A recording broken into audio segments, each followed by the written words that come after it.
My sister said she's glad my kids are gone because they would have turned out special, so I broke her face. My sister and I have never gotten along. My mother almost died giving birth to her, and because of this, she has been their miracle child. Even as kids, we would fight like cats and dogs on the best of days. There was a time when she pushed me down the stairs because I didn't want to lend her my jacket. I ended up with a sprained foot. My parents have always given her everything she's ever asked for, like when she asked to be enrolled in a private university that my parents can hardly afford. She has never had to work for anything, nor was she expected to follow the same rules as me when we were growing up, like going home by 5 p.m. and doing chores, or else I would have a lesser allowance. I've been in therapy for years, working through the resentment I had for her, and I've come a long way. Anyway, my husband and I had our first child almost 3 years ago after 5 years of trying and 3 miscarriages. My son is my parents' first grandchild. My parents adore him and spoil him rotten while respecting our boundaries. However, our son is nonverbal autistic. Meanwhile, my sister and brother-in-law have no children. My brother-in-law is in the Navy, and they have been moved all over the country. Now, on to the crazy. My sister and brother-in-law recently got new orders from the Navy to be stationed back on the mainland,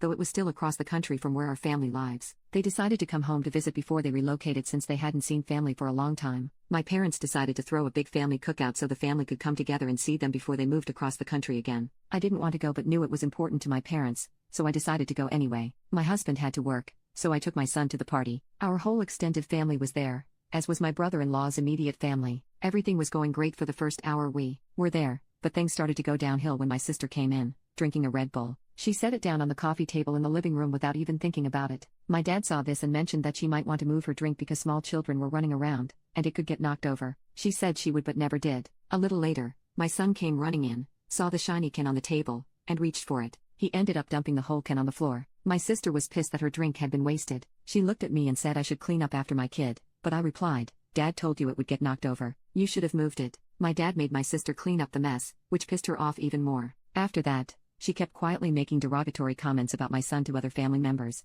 thinking that I couldn't hear them. I let the first few go, but after she called my son retarded to one of our cousins, so I'd had enough. I confronted her and told her that if she had something to say about me or my son, she could man up and say it to my face. She did get in my face and began screaming and cussing at me, saying that she wasn't surprised that my child turned out special and that it was a good thing that my first 3 kids died because I would have screwed them up too. I completely lost my poop. I don't think she was expecting me to retaliate because I punched her right in the face, and she went down hard. I'm not a violent person at all, but I do have limits, and I'm fiercely protective of my son. I told her, it was a good thing that you don't have a child because no one would like to be born inheriting your garbage personality. Her jaw dropped. My dad and 2 of my cousins stepped in and broke us up. My mom dragged my sister off into another room and began screaming at her for saying such horrible things about my son. I went outside with my cousins to cool off, and while talking to them, my brother-in-law came out to apologize on behalf of my sister. I told him I appreciated it but didn't want an apology from him, only one from my sister. He mentioned that he thought my sister might be jealous of my son because he is the only grandchild, and now there has been a shift in the dynamic between her and my parents. That made perfect sense to me.